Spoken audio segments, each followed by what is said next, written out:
어떤 예배학자는 참된 예배는 참된 삶의 열매라고 표현을 했습니다. 무슨 얘기인고 하니 온전한 예배를 드리기 위해서는 온전한 삶을 살아야 한다는 것이지요.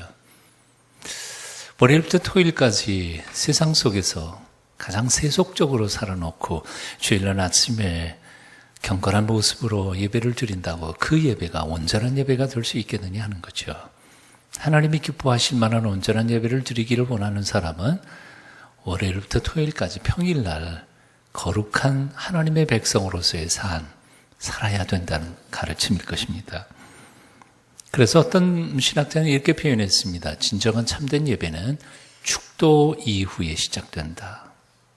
예배의 부름으로 우리는 예전적 예배가 시작됩니다. 그리고 축도로 예전적 예배를 마칩니다. 하지만 진정한 삶의 예배는 축도부터 시작되는 것이라는 거죠.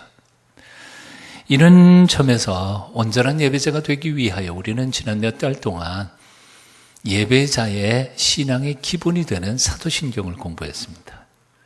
오늘부터는 따로 삶의 예배, 삶의 실천의 예배를 위하여 하나님께서 우리에게 명령하신 10계명을 공부하는 시간을 가지도록 하겠습니다.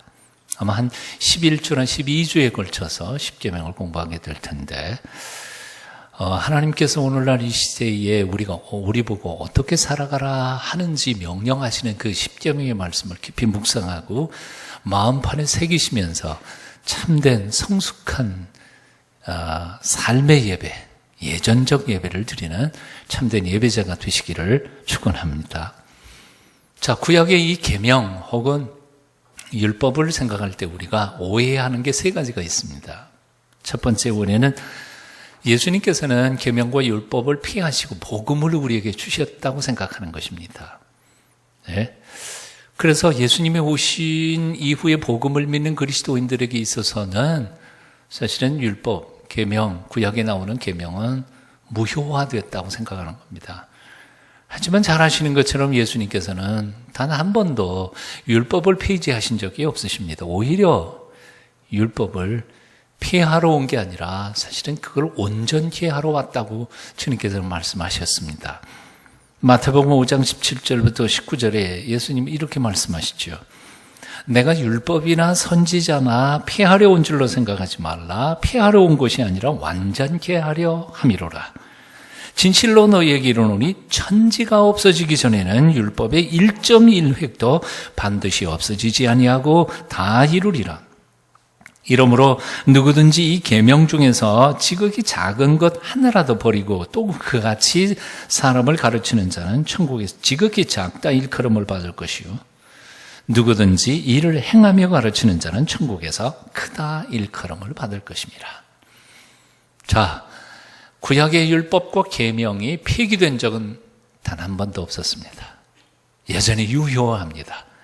오해하지 말아야 합니다. 두 번째 계명에 대한 오해가 있습니다. 계명은 너무 어렵고 실천하기 어렵다는 것이죠. 공부하기도 어렵고 그리고 그 말씀을 실천하기는 더더욱 어렵다는 겁니다. 사실 가만히 생각해 보면 신약 성경 읽는 것보다는 구약 성경 읽는 게 훨씬 더 어렵습니다.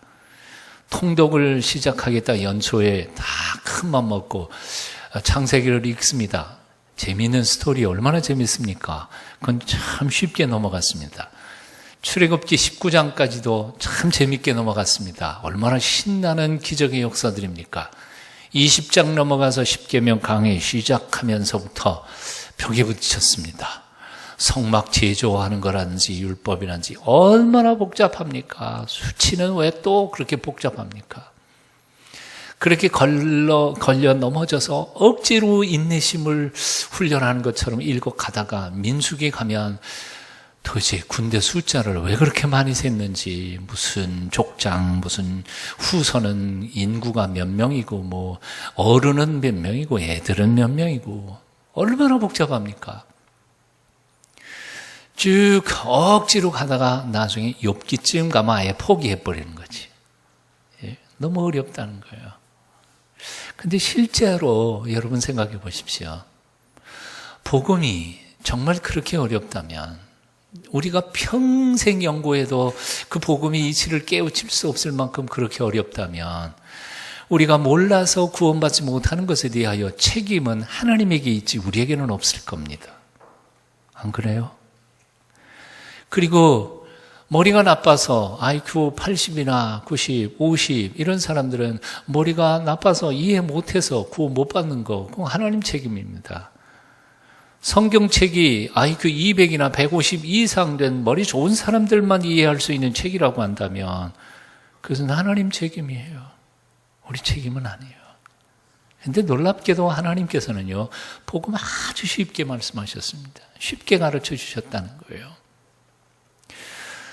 복음은 사실 가만히 생각해 보면요, 우리가 구원에 이를 만큼의 복음의 기초, 하나님께서 말씀하신 가르침의 기초는 아주 간단합니다. 그저 1년만 열심히 교회 다니다가 보면 사실은 신앙의 기본적인 것은 우리는 다 배울 수 있습니다. 다 이해할 수 있어요. 제가 대학 다닐 때 CC 출신이지만 CC에서 전도해가지고 한 사람을 성경으로 양육해가지고 또 다시 전도자로 파송하는데 시간이 얼마나 걸리는지 아십니까? 3개월입니다. 3개월이요. 전혀 예수님을 알지 못하던 사람에게 예수님을 전해서 그로 믿게 하고 그리고 그를 3개월 동안 양육해서 성경 속에 가장 중요한 골자들만 이렇게 양육하고 키워서 양육해서 3개월 후면은 또 다른 전도자로 파송할 수 있는 겁니다. 맨 처음 제가 훈련 받을 때 이건 불가능하다. 그런데 제가 전도해서 제가 양육해서 보내는 친구들이 아주 똑똑하게 예수 믿는 것을 바라보면서 이게 불가능한 거가 아니구나. 왜냐하면 현실 속에서 제가 본 것이니까요. 복은 결코 어려운 게 아닙니다. 초등학생도 이해할 수 있을 만큼 아주 단순하고 심플하게 우리에게 복음을 가르쳐 주셨습니다. 그렇다고 성경 자체가 그렇게 쉽다 얘기 아닙니다. 예, 평생 죽었다 깨도 모를 만큼 깊은 진리의 말씀이 성경인 건 틀림이 없지만 그러나 우리가 구원에 이르고 말씀대로 살아가는데 필요한 복음은 아주 간단하고 심플합니다. 신명기 30장 11절 이하에서 하나님께서는 우리에게 이렇게 말씀하고 계십니다. 내가 오늘날 내게 명한 이 명령은 내게 어려운 것도 아니요 먼 것도 아니라 하늘에 있는 것이 아니니 내가 이르기를 누가 우리를 위하여 하늘에 올라가서 그 명령을 우리에게로 가지고 와서 우리에게 들려 행하게 할 것이 아니요 이것이 바다 밖에 있는 것이 아니니 내가 이르기를 누가 우리를 위하여 바다를 건너가서 그 명령을 우리에게로 가지고 와서 우리에게 들려 행하게 할 것도 아니라 오직 그 말씀이 내게 심히 가까워서 내 입에 있으며 내 마음에 있은지 내가 이를 행할 수 있느니라. 아멘이세요? 한번 따라해 보시겠습니다. 오직 그 말씀이 내게 심히 가까워서 내 입에 있으며 내 마음에 있은지 내가 이를 행할 수 있느니라. 로마서에는 복음을 듣지 못한 사람들이 어떻게 구원받을 수 있는지의 가능성에 대하여 사도 바울은 이야기하고 있습니다. 우리들은 흔히 예수 믿으면서 이런 질문을 하죠. 자, 복음이 이 땅에 들어온 게 한 200년 전쯤이라면 그 전에 예수님의 이름을 듣지 못했던 사람들의 구원은 어찌하노? 참 이런 질문들을 참 많이 받습니다. 물론 신라 때에 복음이 들어왔다는 증거 없고 과학적인 발굴물들도 있기는 하지만 그러나 들어본 사람 별로 없었을 거라는 생각은 틀림없습니다. 그런데 로마서에는 사도 바울은 이 문제에 대하여 이렇게 소개하고 있습니다. 하나님의 형상대로 지은 인간들의 마음 속에 이미 하나님을 이해할 수 있는 그림자, 양심이라는 것을 그려놓았다는 거지. 그 양심을 통하여 선이 무엇인지 불의가 무엇인지를 깨달을 수 있다는 겁니다. 물론 변질될 수도 있고 그 양심이 변질될 수도 있지만 칼빈이라고 하는 사람은 성경을 특별 계시라고 표현했고 일반 창조된 이 세상과 일반의 역사를 일반 계시라고 표현을 했습니다. 그래서 아주 우리가 믿는 하나님이 어떤 분이신지, 그리고 그분이 우리를 얼마나 사랑하시는지는 그렇게 정확하게는 알 수는 없지만, 그러나 어느 우주 속에 세상을 창조하시고 인생들을 사랑하시는 그 어떤 분, 창조주, 그분을 양심을 통해서 찾아갈 수 있다고, 그것도 하나의 계시라고 가르쳐주고 있습니다. 자, 우리가 복음을 듣지 못한 그 상태에도, 전혀 무지한 상태에도 무엇이 정말 옳은 건지, 그런 건지를 사실 모르는 건 아닙니다. 이 마음이 압니다. 내가 잘못할 때 이 마음이 깨림직한 거, 전라도 사투리는 껄쩍지근한 거, 그 뭔가가 있는 거, 하나님이 우리의 마음속에 담아 놓으신 게 있단 말이죠. 있어요.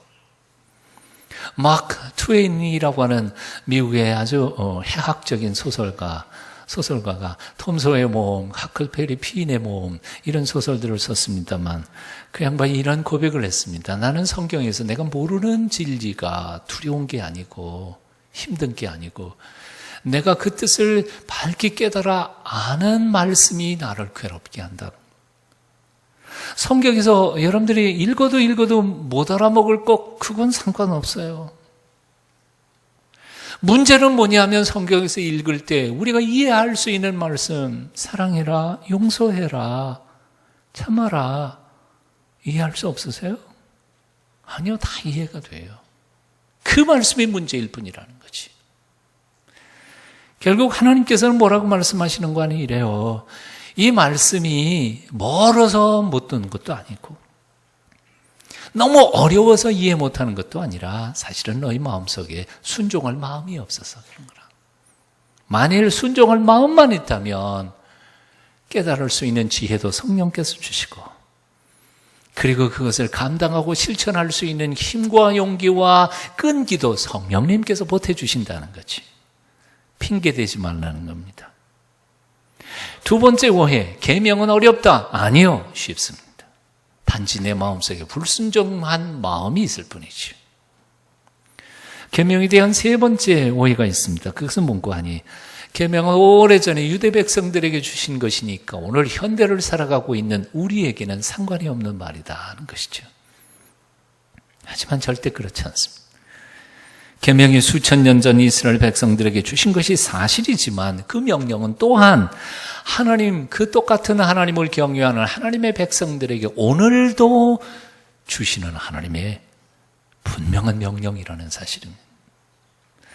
아담 할아버지가 타락한 이후에 하나님께서는 아담에게 이렇게 말씀하셨습니다. 너는 흙이니 흙으로 돌아갈지니라. 이건 분명히 아담 개인에게 주신 명령인 게 틀림이 없음에도 불구하고, 그 아담 할아버지의 DNA를 이어받아서 태어나는 우리 모든 인생들을 향하여 하나님은 지금도 말씀하시는 겁니다. 너는 흙이니 흙으로 돌아갈지니라. 내게도 하시는 말씀이라고 말해요. 아브라함에게 하나님께서는 이렇게 약속하십니다. 너는 너의 본토 친척 아비집을 떠나 내가 내게 지시할 땅으로 가라. 내가 너로 큰 민족을 이루고 내게 복을 주어 내 이름을 창대케 하리니 너는 복의 근원이 될지라. 이것은 분명히 아브라함 개인에게 주시는 하나님의 약속이고 축복이었습니다. 자, 그러면 우리하고는 상관이 없습니까? 아니요. 그 아브라함의 개인에게 주신 명령이고 약속인데도 불구하고, 그 아브라함의 믿음의 뒤를 쫓아가는 믿음의 계보, 믿음의 백성들에게도 똑같이 주시는 약속이라는 말씀이죠. 많은 사람들이 구약 성경은 이스라엘 백성들의 역사이니까, 한국 사람인 우리 왜, 또 고대 역사이니까 현대를 살아가고 있는 우리 한국 사람, 현대인들에게 아무런 의미가 없다고 생각합니다. 그렇다면 우리는 성경을 읽을 필요가 없습니다. 구약 뭐하러 읽어요? 성경 속에 그저 교훈과 가르침, 산상수훈이라든지 이런 것만 읽으면 되죠. 구약 성경 뭐하러 읽어요? 그런데 오늘날도 우리는 이 말씀을 통하여 오늘도 성령께서 내게 주실 말씀이 있는 줄로 믿고 그 말씀을 묵상하면서 분명히 아브라함에게 주신 말씀인데, 분명히 이삭에게 주신 약속인데, 요셉에게 준 말인데, 그 말을 오늘 내게 주시는 주의 약속으로 믿고 큐티하며 묵상하며 받으며 감격하면서 사랑한다, 그 말입니다. 3,500여 년 전 시내산 아래에서 하나님께서는 이스라엘 백성들에게 십계명을 주셨습니다. 이스라엘 백성들의 것입니까? 아니요. 오늘도 하나님의 백성들인 우리에게 오늘도 살아계신 하나님께서 명령하시는 계명이 바로 십계명이라는 것이죠. 믿으시죠? 출애굽기 20장 5절로 6절은 이렇게 말씀합니다. 나 여호와 너희 하나님은 질투하는 하나님인즉 나를 미워하는 자의 죄를 갚되 아비로부터 아들에게로 3, 4대까지 이렇게 하거니와 나를 사랑하고 내 계명을 지키는 자에게는 1000대까지 은혜를 베푸느니라. 혼내는 거는 3, 4대고요. 복 주는 거는 1000대까지고요. 그래서 하나님이 사랑해요. 하나님이 사랑이신 분이에요. 이 계명 분명히 이스라엘 백성들에게 주신 겁니다. 이 계명의 말씀을 공경하며 말씀대로 살 때에는 하나님의 복을 1000대까지 누리지만, 그러나 그것을 무시하고 제멋대로 살아갈 때에는 이스라엘 백성들은 하나님의 심판을 3, 4대까지 겪어야만 했었습니다. 하지만 동시에 이 말씀은 오늘 우리에게도 주시는 말씀이기에 우리가 그 말씀을 공경하며 그 말씀대로 지켜 행하려고 노력하고 몸부림치는 사람들을 하나님은 1000대까지 복 주실 뿐만 아니라, 그러나 반대로 그 말씀을 받아들이지 않고 거부하며 제멋대로 살아가게 될 때 3, 4대까지 하나님은 심판하실 수 있다는 겁니다. 믿으십니까? 믿으셔야 됩니다. 그러므로 앞으로 몇 주 동안 십계명에 대하여 깊이 묵상하며 마음판에 새기면서 하나님의 뜻대로 온전히 살아가고 하나님을 기쁘시게 해드리는 앞으로의 평생을 살아가기를 결단하는 좋은 기회가 되실 수 있기를 축원합니다.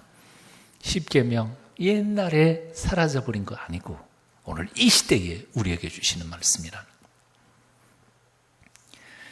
오늘날 이 시대에 가장 큰 문제가 있다면 그것은 도덕적 상대주의입니다. 다시 말해서 절대적 가치 기준을 인정하지 않으려고 한다는 점입니다. 너 오라? 나도 오라. 사실 그렇습니다. 인간은요, 절대적으로 오는 사람은 세상에 아무도 없습니다. 논리도 마찬가지입니다. 다 내가 요만큼 오르면 상대방 저만큼 오라요. 근데 문제는 뭐냐 하면 절대적으로 옳은 절대적 선을 인정하지 않게 되었다는데 여기 문제가 생긴 거지. 나도 옳고 너도 옳고 다 오라. 그 얘기는 거꾸로 말하면 나도 틀렸고 너도 틀렸고 다 틀렸어. 그럼 맞는 건 이 세상에 하나도 존재하지 않아. 모든 사람들이 인정하는 절대적 가치 기준이 없게 되다가 보니까 이 상대주의 윤리관은 쉽게 말하면요, 각자 제 옳은 대로 사는 거예요. 제가 옳다고 생각하는 대로 살아가는 게 바로 상대주의 윤리관, 이 시대의 모습입니다. 자기 하고 싶은 대로 사는 거. 자기의 이성적 판단이 가장 중요한 것이죠. 그래서 모든 사람들이 이성적 판단을 견제하거나 아니면 중재할 어떤 절대 기준은 존재하지 않는 겁니다. 여기 문제가 생긴 겁니다. 사실 이런 모습은 성경 사사기 17장 6절에 그대로 나타나 있습니다. 사람마다 자기 소견에 옳은 대로 행동하였더라. 뭐예요? 나 보는 대로 내가 옳다고 생각하면 내가 하는 거지. 네 옳다고 생각하는 대로 네 해. 난 간섭하지 마라. 예? 자기 중심적이고 자기 생각대로 하는 판단. 이것이 바로 이스라엘의 타락의 모습으로 성경은 소개하고 있습니다.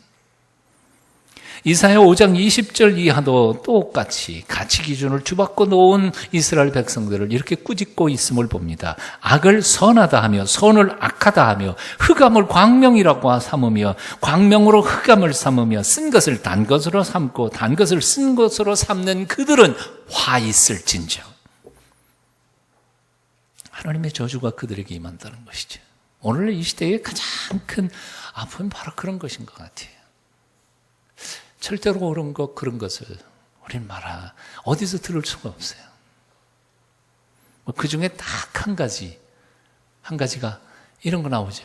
요즘 얘기하는 여러분 잘 아시는 것처럼 동성애 문제 참 복잡합니다. 이거 말할 것도 아니고 말 안 할 것도 아니고. 그래서 요즘 교회에서도 목사님들이 될 수 있는 대로 이렇게 복잡한 문제를 안 하는 게 유익해요. 괜히 말했다가 괜히 또 복잡해져요. 그래서 안 하는 게 유익한데 저는 할 수 없이 말할 수밖에 없어요. 미국의 PCUSA, 미국 장로교단이 얼마 전에 동성애자들에 대하여 인정하는 교회법을 통과를 시켰습니다. 이게 뭐가 되느냐면요. 쉽고 간단하게, 복잡하게 얘기할 거 없어요. 남자 목사님을, 담임 목사님을 청빙을 했는데 사모님이 남자인 거예요. 이제 이해가 되세요?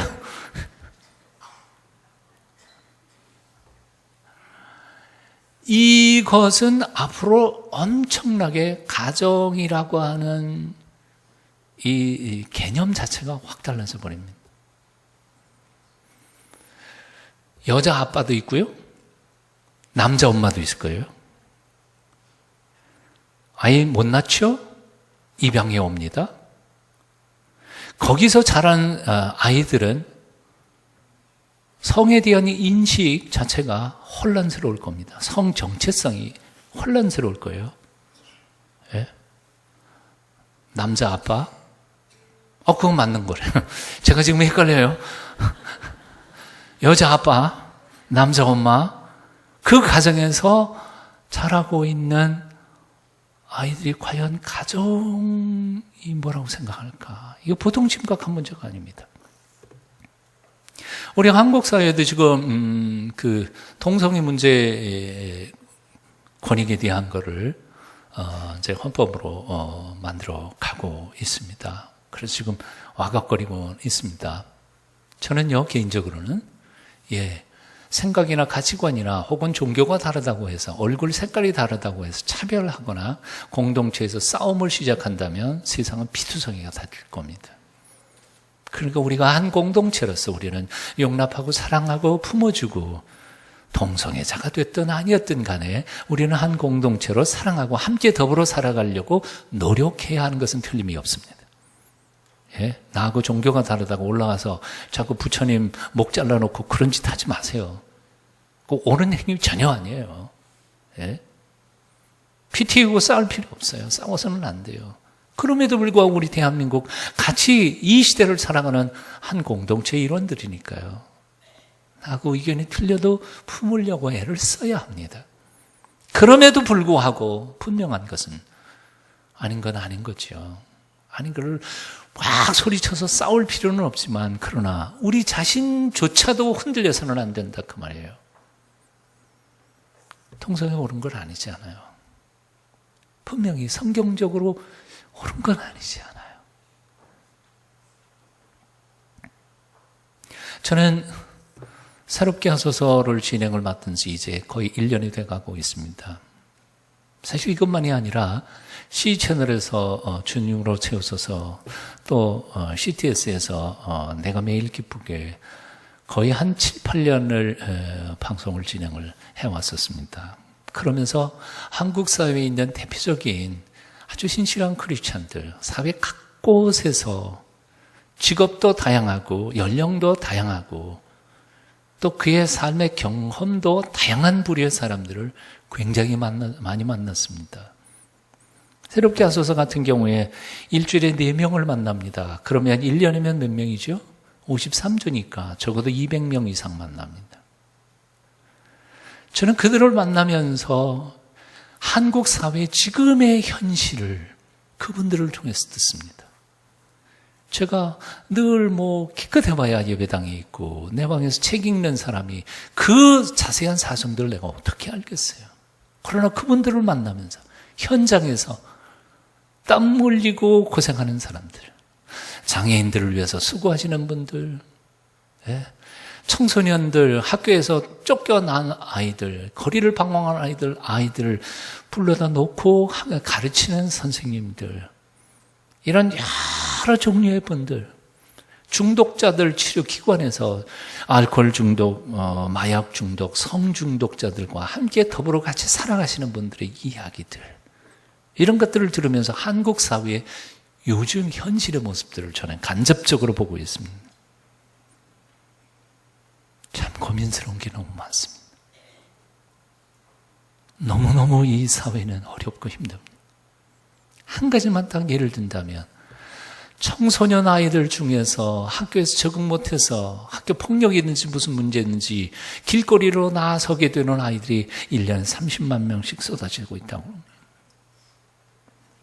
10년 뒤에 그 아이들은 어디가 있을까요? 20년 뒤에는 그 아이들이 어디가 있을까요?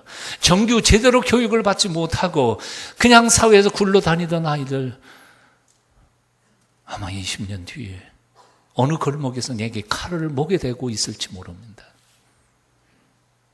내 주변에 배고프고 왕따당하고 외로워하고 아파하는 사람들의 문제가 그 사람들의 문제만이 아니라 바로 우리의 문제라는 사실을 우리는 심각하게 고민해야 할 때가 지금이라고요. 예? 우리만 편하게 먹고 살면 될 것 같으세요? 아니요. 엄청나게 심각해요.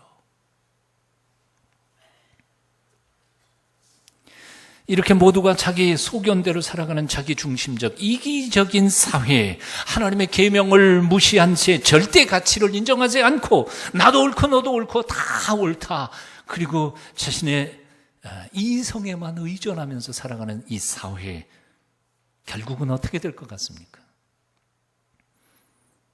이런 사회의 결말을 우리는 우리 시대에 똑똑하게 공산주의 몰락을 통해서 목도했습니다. 소비에트 연방, 여러분 무너졌죠? 사실은 러시아 가장 신실한 기독교 국가였습니다. 얼마나 대단했습니까? 공산주의에 의해서 무너지는 마지막 순간까지도 엄청난 열심과 열정과 그리고 신앙을 가졌던 나라였습니다. 하지만 70년 동안 무신론이 지배했습니다. 소비에트 공화국이 쪼각쪼각 나고 러시아, 지금 현재 나온 게 러시아인데요. 러시아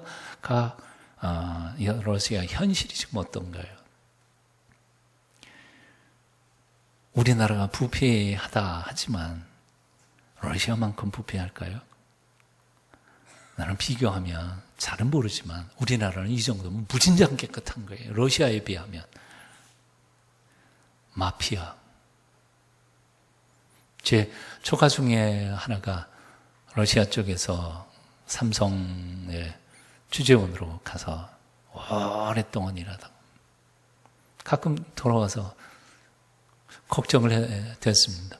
야, 그 마피아 조심해라. 그랬더니 그 친구가 한다는 소리가 뭔지 아세요? 제가 마피아인데요, 뭐.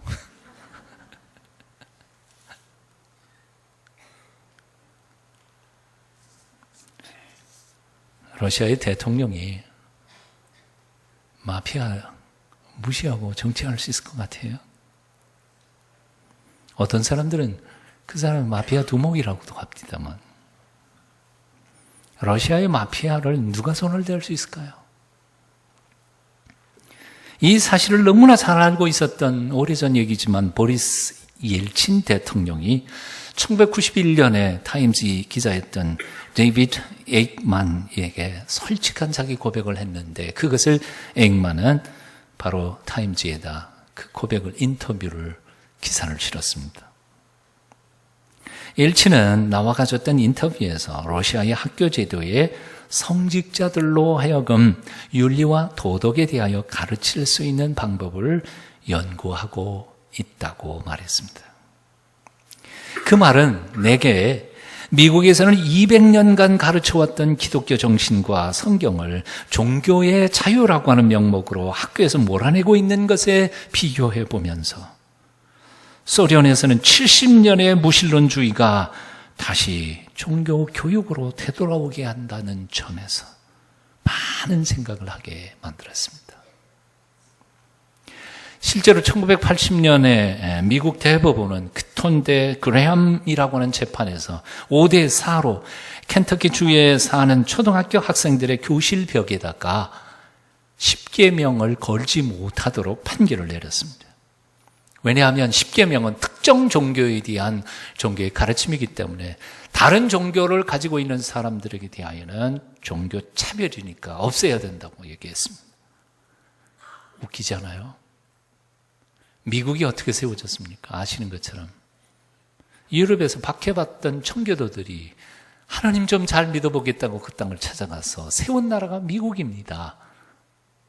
그 미국이 성경을 몰아내기 시작했습니다. 그 후로 수많은 주에서 공립학교에서 성경교육 못하게 만들었습니다. 요즘 시시때때로 들려오는 총기 난사 사건, 단순한 법적인 문제 아닙니다. 총기 규제의 법이 약해서 그렇게 된 것도 아닙니다.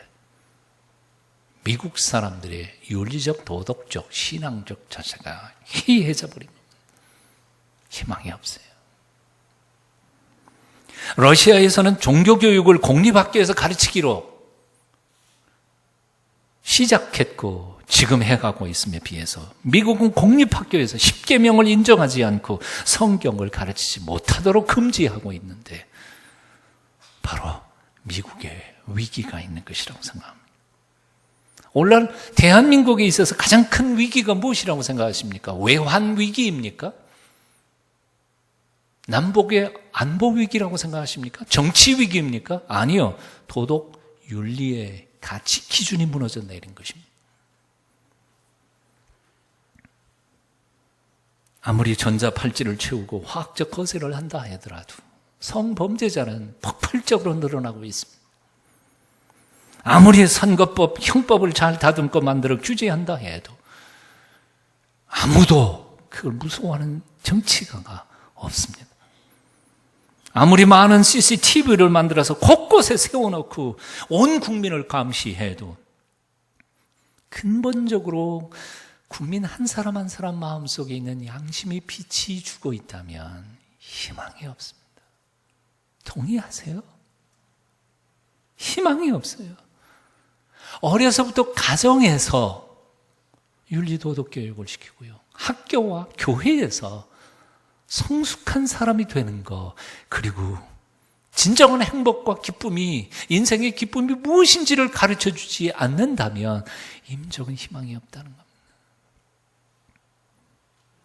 어떤 글을 보니까 돈 좀 있는, 여유 있는 집안의 절반 이상이 성적인 문제에 얽혀있고 위협을 받고 있다는 글을 읽어본 적이 있습니다. 돈이 있습니다. 시간도 좀 남습니다. 뭘 할까요? 처음에는 점잖게 좋은 음식집 찾아다니면서 먹는 데 보냅니다. 건강한 취미생활도 좀 합니다. 하지만 결국 윤리 도덕적 가치, 절대 기준이 없는 사람에게 있어서 최종적으로 갈 골목이 어딜까요? 예? 무엇이 반드시 옳고 그르고 인간은 마땅히 이렇게 살아야 한다는 확신이 없는 사람이 마지막 갈 수 있는 길이 어디라고 생각하세요? 결국 짜릿한 쾌락을 거부할 수 있는 자유, 자신의 기재가 없는 사람들은 결국은 알코올 중독과 마약 중독과 성적 탐욕으로 갈 수밖에 없지 않아요. 무엇이 우리 사회를 지켜줄 수 있습니까? 무엇이 우리의 가정을 지킬 수 있습니까? 무엇이 나의 인생을 지킬 수 있습니까? 윤리의 절대적 기준이고요. 그 하나님께서 우리에게 주신 십계명에 대한 절대 확신을 통하여 이거 깨면 안 된다, 이거 어기면 안 된다는 확신을 통해서 사랑하는 윤리적 도덕적 사람들을 통해서만 세상은 깨끗하고 행복하고 복된 세상이 될 줄로 믿습니다. 십계명은 결코 3,500년 전에 이스라엘 백성들에게만 주신 말씀이 아닙니다. 오늘 이 시대에 이 한국 사회가 다시 살아날 수 있는 하나님이 주신 유일한 명령입니다. 앞으로 한 10여 주 동안 이 말씀 심각하게 배우고 익히고 가슴팍에 새겨서 여러분의 인생을 정말 멋지게 살아갈 뿐만 아니라 이 어두워진 한국 사회를 정말 밝고 따뜻하게 만들어가는 살아있는 그리스도인들이 다 되실 수 있기를 축원합니다. 어떤 청년이 목사님과 함께 차를 타고 여행을 하고 있었습니다. 청년이 목사님께 이렇게 말했습니다. 목사님, 솔직히 말하면 저 10계명 싫어요. 왜 하라 하지 마라. 귀찮아요. 목사님이 잠잠히 운전을 하고 계시다가 앞에 있는 표지판을 보시고는 갑자기 자기들이 가야 할 길 반대 방향으로 운전을 팍 꺾어서 가고 있습니다. 청년이 놀라서 목사님, 저 표지판에 보니까 우리가 가야 할 길은 저쪽 길인데 목사님 지금 잘못 꺾으셨어요. 목사님이 웃으면서 이렇게 말했습니다. 이 사람아, 꼭 표지판대로 살 필요 뭐 있냐? 그깟 표지판 무시하고 우리 마음대로 가자. 청년이, 목사님, 그래도 표지판을 무시하면 우리 엉뚱한 데로 가잖아요. 그때 목사님이 점잖게 웃으면서 이렇게 대답했더랍니다. 그래, 표지판을 무시하면 엉뚱한 곳으로 가지. 하나님이 우리에게 주신 인생 표지판인 10계명, 그 무시하면 우리 인생 자체가 엉뚱한 것으로 가. 기억해. 교통 표지판, 교통 신호, 누구를 위해서 만들어 놓은 것일까요? 운전자를 위해서요. 근데 대부분의 운전자들이 그걸 귀찮게 생각합니다. 네? 귀찮게 생각해요. 이런 걸 왜 만들어가지고 나를 괴롭게 하는가? 은퇴하신 어떤 목사님이요. 여러분들도 좀 알만한 목사님이신데, 시내 어디에서 회의를 하는데, 지금 분명히 청주에서 부흥회를 하고 계시는 줄 알았는데 와 계시더라고요. 그래서 어떻게 오셨습니까? 그랬더니 그 어르신이 차 몰고 왔지. 얼마나 걸리세요? 청주에서 서울까지 참 오래 걸릴 텐데 2시간밖에 안 걸려. 예? 그러면 시속 얼마나 달린 거예요? 나도 모르지. 누구라고 말 안 하겠어요. 한두 번은 그냥 넘어갈지 몰라요. 어느 순간인가 실수할 수 있을 때도 있어요. 목숨이 걸린 문제예요. 한두 번 10계명을 무시하고 우리가 믿음을 무시할 수도 있어요. 그러나 결정적인 순간 만나면 그냥 인생 다 망해요. 철저하고 거룩한 결단으로 이제 하나님의 명령대로 살아가기를 결단한 저와 여러분이 되었으면 좋겠습니다. 기도하겠습니다. 하나님 아버지, 우리를 사랑하시기 때문에 10계명을 주신 줄 믿습니다. 그 계명에 담긴 아버지의 뜻한 사랑을 날마다 경험하며 그 말씀대로 지켜 행함으로 하나님의 복을 천대에 누리는 저희가 되게 해 주시옵소서. 예수님의 이름으로 기도합니다.